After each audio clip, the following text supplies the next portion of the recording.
Pihak KK Supermart akan dipanggil bantu siasatan.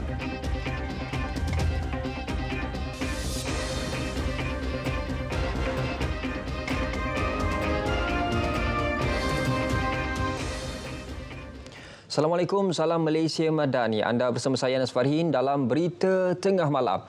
Susulan tular isu penjualan stoking tertera kalimah Allah, Ketua Polis Negara Tan Sri Razarudin Husin berkata pihak KK Supermart dan Superstore Senayan Berhad KK Supermart serta beberapa individu lain akan dipanggil bagi membantu siasatan.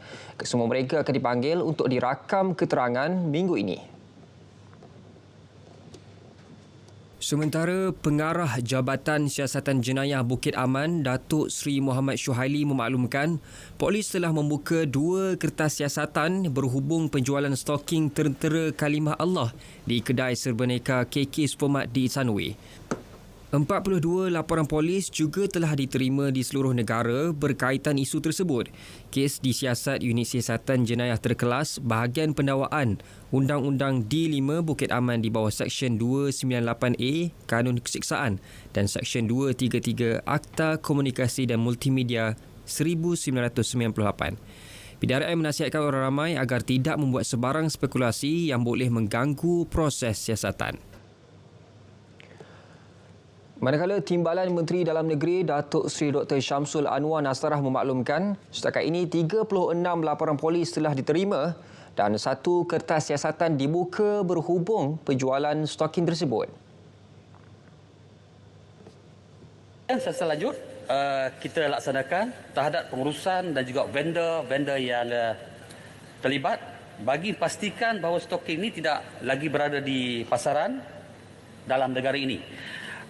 Walaupun permohonan maaf telah pun dikemukakan oleh pihak KK Mart dan vendor terlibat, KDN akan meneruskan siasatan bagi menangani isu ini yang mencetuskan kegemparan dan juga kegusaran awam.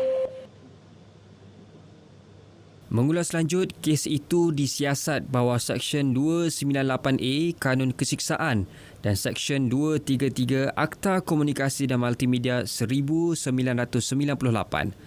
Pada masa sama, beliau mengesahkan pemeriksaan mendapati tiada lagi penjualan stoking berkenaan di semua premis KK Mart di seluruh negara.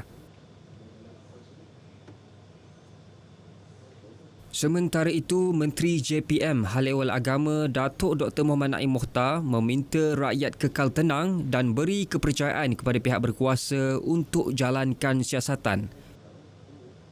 Dan saya memohon kepada rakyat khususnya beragama Islam untuk tenang dan berikan kepercayaan kepada pihak berkuasa untuk jalankan siasatan. Polis akan jalankan siasatan. Saya harap pihak polis, pihak JAKIM, pihak KPDN, HP untuk jalankan siasatan yang rapi, kenal pasti punca siapa yang buat benda ni dan apa niat sebenarnya dia lakukan perbuatan ni.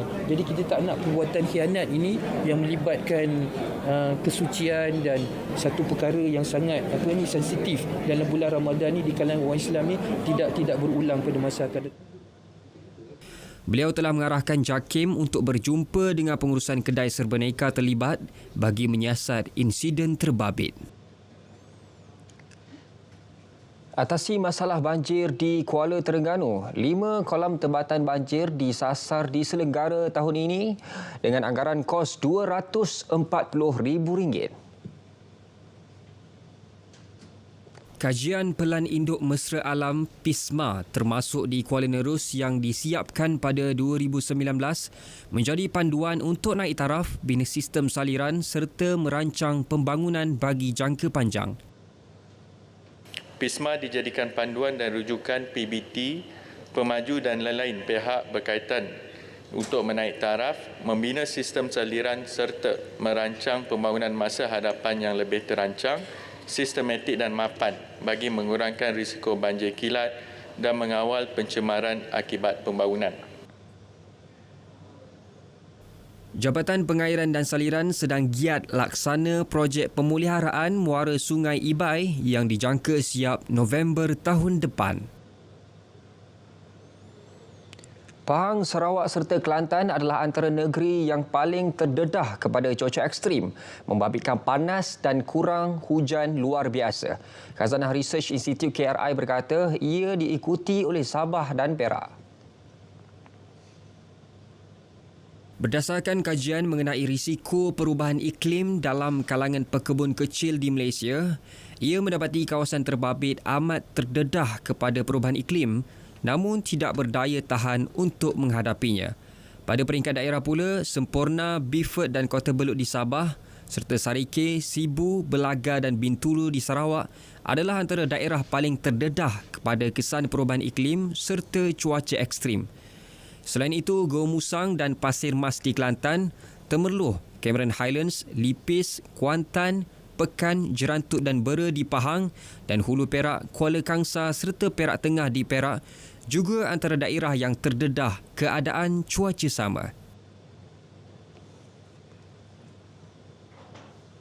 Dalam pada itu, cuaca panas ketika ini dijangka kekal hingga pertengahan April berikutan kurangnya awan yang boleh membawa hujan serta fenomena equinox yang dijangka berlaku Rabu ini. Jabatan Meteorologi Malaysia memaklumkan dalam tempoh equinox yang menyaksikan jangka masa siang dan malam adalah sama, matahari berada tepat pada garisan khatulistiwa dalam proses pergerakan dari hemisfera selatan ke hemisfera utara.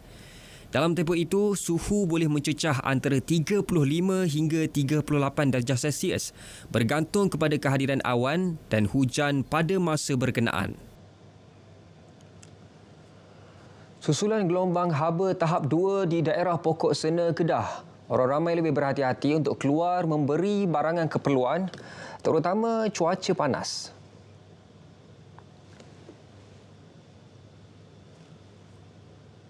Cuaca sila ni memang amat panas betul-betul lah kata. Bagi saya lah kan, dengan keadaan cuaca lah, musim puasa kan, kalau kita duduk pun tak selesa lah dengan keadaan panas lah. Situasi ikut masa. Kalau boleh bagi lah. Tapi dengan lah ni keadaan pun kita elak waktu mana pun memang panas lah. Buka puasa rumah ke atau kat luar ke? Macam mana ke? Buka puasa kat rumah. Iftar ni kita akan buka dekat rumah lah. Tak banyaklah buka dekat luar ni takut. Sebab lah pun cuaca petang tu pun hangat jugalah. Sebab lah darjah Celsius kita dekat orang kata Kedah ni pun nak dekat dengan 39 lah. Kehangatan dia tu lah. Niaga ni memanglah panas. Kampung pun panas kan. Kalau kita duduk dalam rumah pun lagi panas. Kalau kita tak ada aircon ke apa ke. Kalau kita macam orang susah lah. Macam P40 tu. Memang subah orang kata. Susah lah orang kata. Rakyat Pulau Pinang diminta untuk kurangkan penggunaan air sebanyak 10%. Ia selepas rekod penggunaan air di negeri berkenaan mencecah 927 liter sehari semalam berbanding 877 liter tahun lalu. Jelas Ketua Pegawai Eksekutif Perbadanan Bekalan Air Pulau Pinang, K. Pathmanaden, pihaknya sedaya upaya menyediakan bekalan air secukupnya kepada penduduk. Namun penggunaan berlebihan menjejaskan bekalan air di beberapa kawasan. Antara kawasan terjejas di daerah Barat Daya dan seberang Perai Selatan seperti yang dilaporkan pada Sabtu lalu. Tambahnya kenaikan mendadak terutamanya dalam situasi kekurangan air seperti di Pulau Pinang adalah tindakan tidak bijak dan tidak mampan. Beliau turut memaklumkan pihaknya giat laksana pengabstrakan air mentah dari Sungai Muda setiap hari bagi memenuhi permintaan keperluan penduduk negeri berkenaan. Rangka Kerja Dasar Sumber Manusia Negara 2024-2030 bakal diumum Mei. Menteri Sumber Manusia Steven Sim berkata kementeriannya kini dalam fasa mendapatkan maklum balas daripada pihak berkepentingan dalam usaha membangunkan rangka kerja lengkap. Sekretariat juga telah memberikan pembentangan tentang rangka kerja dasar sumber manusia. Sebenarnya dasar sumber manusia ini ingin melihat lebih kepada jurang-jurang ataupun kesenjangan yang ada pada dasar masa kini. Contohnya dalam dokumen-dokumen dasar seperti RMK dan sebagainya. Ya, apa kesenjangannya? Agenda masyarakat menua, aging generation, bagaimana kita nak berhadapan dengan pasaran kerja dengan isu agenda menua ini. Ini termasuk isu pemerkasaan wanita serta usaha merancangkan pasaran kerja baru meliputi industri hijau, kecerdasan pintar AI dan digital. Guru digalakkan mencipta kandungan di media sosial, namun ia perlu menjurus ke arah pendidikan. Menteri Pendidikan Fadlin Nasir berkata, kandungan tersebut juga perlu mengikut garis panduan yang telah ditetapkan. Kita galakkan konten ini dibuat dalam bentuk untuk memberikan pendidikan, khususnya seperti membantu subjek-subjek untuk anak-anak murid, ya, dan juga kesedaran-kesedaran berkaitan dengan pendidikan. Sebelum ini, Forum Kandungan Komunikasi dan Multimedia Malaysia CMCF mendesak guru-guru untuk tidak menjadikan pelajar mereka sebagai kandungan di media sosial, terutama jika tanpa kebenaran ibu bapa. Amaran keras diberikan kepada pengendali pelabuhan yang tersilap membenarkan kontena dengan logo syarikat berpangkalan di Israel ZIM keluar dari pelabuhan dan berada di Lebuh Raya. Menteri Pengangkutan Anthony Loke berkata sebelum ini pihaknya memberi arahan semua kotak kontena dengan logo ZIM tidak dibenarkan keluar dari pelabuhan. Tetapi apa yang berlaku, masih ada baki beberapa kontena yang belum di-clear lagi. Kita pun baru mendapat laporan pengendali pelabuhan tersilap, dibenarkan keluar satu kontena ini. Jadi memang kita akan reprimand pengendali pelabuhan ini. Pelabuhan telah diberikan satu amaran keras bahawa kita tak nak melihat mana-mana kontena ini keluar daripada pelabuhan kita. Beliau juga memberi jaminan bahawa perkara tersebut tidak akan berlaku lagi. Loke menyatakannya selepas video tular mengenai lori kontena ZIM yang berada di Lebuh Raya Negara pada 16 Mac lepas. Pertubuhan Peladang Kebangsaan Nafas sedia terlibat secara langsung dalam rantaian pembekalan beras. Kesediaan itu bagi membantu Bernas bagi mencapai kadar harga beras yang lebih munasabah. Sekaligus memecah penguasaan kartel dalam industri berkenaan, cadangan turut mengambil kira kemampuan Nafas dalam menyediakan rantaian pembekalan di peringkat awal dan perkara mengenainya bakal dibawa ke mesyuarat khas Majlis Tindakan Sara Hidup Negara NAKOL esok.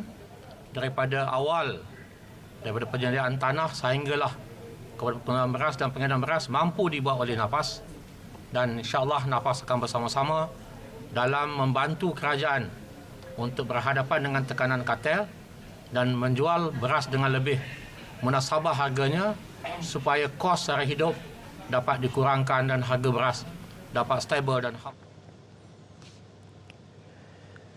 Dalam usaha meningkatkan latihan kepakaran perubatan dalam negara, Kementerian Kesihatan dicadangkan untuk mengiktiraf kelayakan pembedahan kardiotorasik.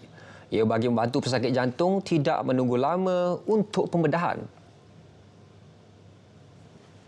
Jelas Ahli Dewan Negara Senator Dr. Lingeshwaran Arunasalam, kelayakan serta latihan pembedahan kardiotorasik masih iktiraf sehingga tahun 2021.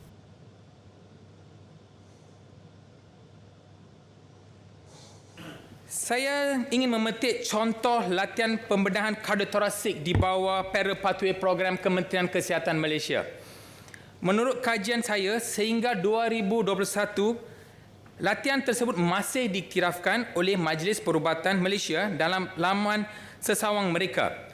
Selepas itu, tanpa sebarang pemakluman, kelayakan latihan Parallel Pathway kardiotorasik Kementerian Kesihatan telah lesap dari laman sesawang Majlis Perubatan Malaysia.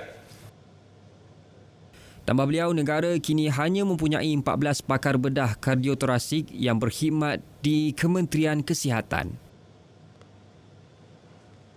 Ketegasan Malaysia dalam isu Palestin membuktikan negara mempunyai prinsip antarabangsa yang jelas. Malah prinsip itu juga perlu didukung oleh negara-negara anggota Pertubuhan Kerjasama Islam OIC. Ketegasan Yang Berhormat Menteri Luar Negeri di Hague, Belanda membuktikan kepada dunia bahawa Malaysia mempunyai prinsip antarabangsa yang jelas berkenaan kemelut di wilayah pendudukan Palestin. Prinsip itulah yang perlu didukung dan disambut bersama oleh negara-negara dunia yang lain, khususnya negara-negara Islam yang bernaung di bawah Pertubuhan Negara-Negara Islam OIC. Tambahnya, tindakan kerajaan yang sentiasa lantang bersuara menentang kekejaman rejim Zionis wajar disokong oleh semua pihak. Sebanyak 6,434 kertas siasatan dibuka menerusi panggilan Pusat Respons Kem Kebangsaan NSRC. Ia melibatkan kerugian lebih RM1 juta. Bagi membendung jenayah itu, pelbagai inisiatif dilaksana, antaranya menyediakan portal Semak Mule. Kita wujudkan portal Semak Mule ini, fungsi dan aplikasi ini adalah untuk kegunaan masyarakat untuk membuat semakan terhadap nombor akaun bank dan juga nombor telefon sebelum melakukan transaksi pembayaran kepada mana-mana pihak. Dengan kemudahan ini, masyarakat dapat mengetahui bahawa nombor akaun bank atau nombor telefon yang pernah diguna untuk kes-kes penipuan. Tiada sebarang petunjuk dikesan mengenai usaha untuk menghidupkan semula ajaran Ayah Pin di Hulu Besut ketika ini. Justru orang ramai diminta tidak menyebarkan sebarang spekulasi berhubung perkara itu. Ketua Polis Terengganu, Datuk Mazli Mazlan memberi jaminan pemantauan dan penguatkuasaan akan diambil segera sekiranya menerima laporan berhubung perkara itu. Minta semua orang awam supaya orang ramai supaya menyalurkan maklumat itu kepada pihak yang berkenaan. Jangan digunakan media masa ni sehingga boleh mengganggu kita punya 3R ni yang boleh menyebabkan kegusaran, ganggu gugat, kerisauan dan juga akhirnya boleh menyebabkan ketentraman awam itu terjejas. Kita pun menasihatkan semua orang supaya berhenti menggemburkan isu ni sebab kita di pihak di pihak penguatkuasaan undang-undang kita akan membuat pemantauan dah. Sebelum ini, satu hantaran pada akaun Facebook Imam Muda Kulan mendakwa ajaran Ayah Pin cuba diaktifkan semula pihak tertentu di sekitar Besut. Mengikut rekod, fatwa ajaran sesat Ayah Pin diwartakan haram pada 1997. Mengulas lanjut, pihak polis juga akan meneliti dari semua sudut hantaran dalam Facebook dan pemilik akaun itu akan dipanggil untuk memberi keterangan sekiranya perlu. Baik, susulan penularan kes surat layar mengenai gangguan seksual melibatkan seorang doktor di Hospital Raja Permaisuri Bainun Ipoh HRPB. Individu yang mendakwa menjadi mangsa perlu membuat aduan mengikut saluran yang betul. Exco Sumber Manusia, Kesihatan dan Hal Ehwal Masyarakat India Perak, A. Sivanesan berkata, individu itu disaran untuk membuat laporan bagi proses siasatan. Kalau ada masalah, doktor pelatih boleh membuat aduan di hospital. Kita tidak akan menutup sebab ini adalah satu pertuduhan jenayah yang berat. Tetapi untuk menjalankan siasatan itu, majikan harus menerima aduan bertulis. Pada Sabtu lalu, surat layan tersebut telah tular di media sosial dengan isi kandungan mendakwa seorang doktor bertugas di hospital berkenaan melakukan gangguan seksual. Yang di-Pertuan Agong Sultan Ibrahim dan Raja Permaisuri Agong Raja Zari Sofia berkenan berangkat ke majlis berbuka puasa bersama pemimpin kerajaan serta perwakilan asing di Istana Negara malam tadi. Perdana Menteri Datuk Seri Anwar Ibrahim dan isteri Datuk Seri Dr. Wan Azizah Wan Ismail turut hadir disertai kedua-dua timbalan Perdana Menteri Datuk Seri Dr. Ahmad Zahid Hamidi dan Datuk Seri Fadilah Yusof. Perwakilan asing yang hadir pula antaranya dari Jordan, Arab Saudi, Mesir, Qatar, Turki, Palestin, Rusia, Azerbaijan, Indonesia dan Brunei. Sultan Ibrahim dan Raja Zari Sofia berkenan menunaikan solat maghrib berjemaah bersama tetamu dengan diimamkan oleh Pegawai Agama Istana Datuk Munir Mat Saleh di Surau Utama Istana Negara. Ini merupakan majlis berbuka puasa pertama Sultan Ibrahim bersama pemimpin Kerajaan Madani sejak Seri Paduka Baginda mengangkat sumpah sebagai Yang di-Pertuan Agong pada 31 Januari lalu.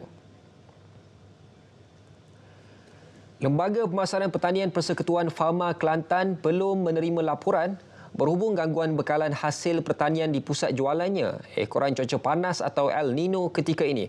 Pengarah Fama Negeri Wan Faizatul Aniza Ismayati berkata, ia melibatkan bekalan sayuran dan buah-buahan di pusat jualan maupun pusat pengumpulan milik Fama Negeri itu. Setakat ini kita tak terima lagi apa-apa laporan berkaitan dengan mereka tak boleh jual ataupun masalah pengeluaran. Kita tak terima lagi apa-apa di peringkat Fama lah. Di RTC sendiri kita menyediakan infra pemasaran untuk pemborong dan juga peruncit memasarkan sendiri produk-produk mereka ke RTC Kelantan lah. So jadi setakat ini kita tidak ada menerima apa-apa lagi isu ataupun rungutan. Mengulas lanjut, Wan Faizatul Aniza berkata pihaknya sentiasa menjalin kerjasama erat bersama Jabatan Pertanian Negeri bagi tujuan pemantauan agar bekalan mencukupi untuk menampung permintaan pasaran. Nasional FM Ambil Tahu Syukuri Ramadan merupakan program tahunan radio nasional bersama rakan strategi Angkatan Koperasi Kebangsaan Malaysia Berhad Angkasa. Menurut pengarah bahagian program radio Saiful Zaman Yusof, program ini memberi peluang syarikat korporat untuk menjalankan aktiviti tanggungjawab sosial korporat CSR bersama dalam menyantuni asnaf dan anak-anak yatim. Kita berkolaborasi bersama dengan Summit Hotel USJ, bersama dengan Yayasan Islam Darul Ihsan, bersama dengan Angkasa dan juga bersama dengan Habibi. Jadi sama-sama kita bekerjasama untuk berkongsi rezeki bersama yang tidak mempunyai kelebihan ataupun anak-anak yatim ini. Saya berterima kasih juga khususnya kepada National FM yang saban tahun menjadi rakan strategi pada Angkasa untuk mencari mereka-mereka yang memerlukan di samping mengajukan program dan aktiviti untuk majlis penganugeraan atau pemberian bungkusan makanan. Bukan kali pertama kita bekerjasama. Tahun ini kita menyumbangkan 120 orang untuk buka Ramadan kat sini. Lepas tu kita pihak hotel kita pun ada mendema duit raya untuk budak-budak asnaf, keluarga asnaf. Program Nasional FM Ambil Tahu Syukuri Ramadan turut dimeriahkan dengan pemberian barangan asas oleh Angkasa dan barangan kelengkapan ibadah oleh Habibi Nora. Majlis turut dimeriahkan dengan persembahan artis dan majlis berbuka puasa bersama menu lambaian bonda dari Summit USG Hotel.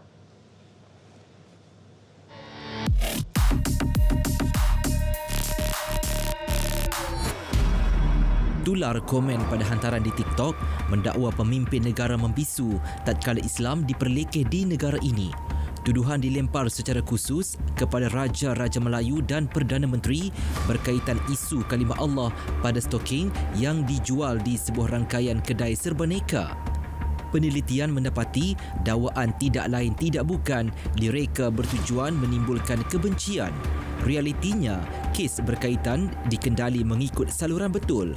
Menurut Timbalan Menteri Dalam Negeri, isu itu kekal disiasat polis meski permohonan maaf telah dibuat syarikat kedai serbaneka berkenaan dan jualan stoking berkenaan ditarik balik.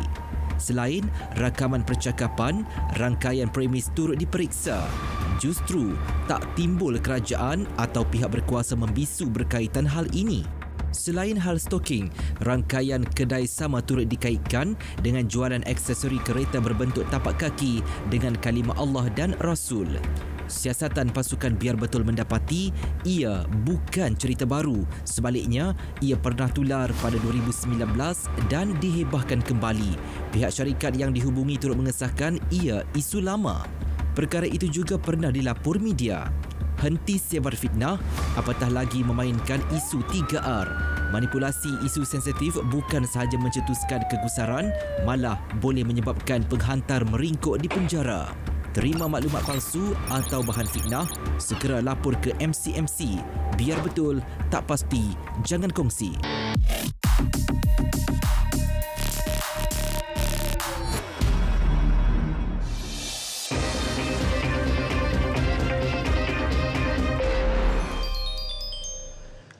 Menjelang Sukan Olimpik 2024 pada Julai ini, Ketua Kontingen CDM Malaysia ke Sukan Olimpik 2024, Datuk Hamidin Mohamad Amin menegaskan bukan semua pengurus pasukan dapat ke Paris kali ini.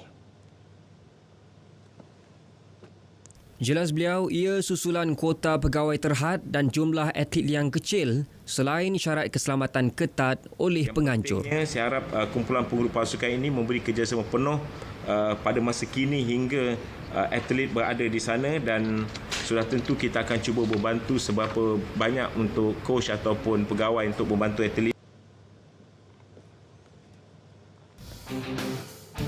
Sementara itu, beliau yang juga Presiden Persatuan Bola Sepak Malaysia FAM akui peluang skuad kebangsaan untuk ke Tamasya Paris dilihat sukar. Yang penting saya nakkan tim bola sepak ni yang fikir dulu untuk masuk ke round quarter final dulu.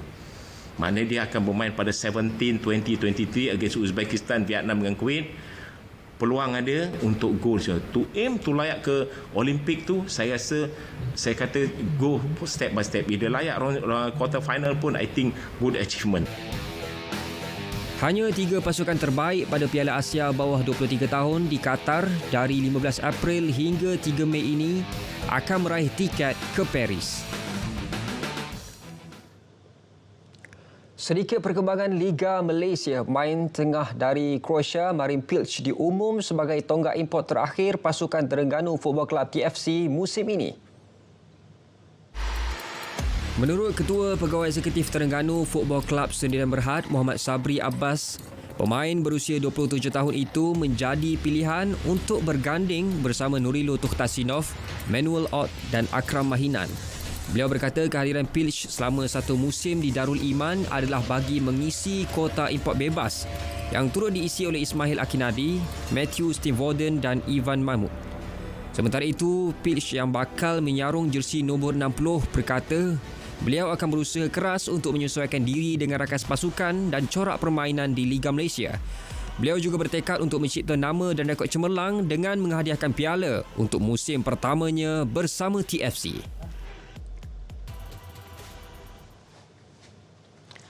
Sekian berita tengah malam dari Sungai ke Segara, Palestin pasti merdeka. Salam Malaysia Madani, selamat malam dan Assalamualaikum.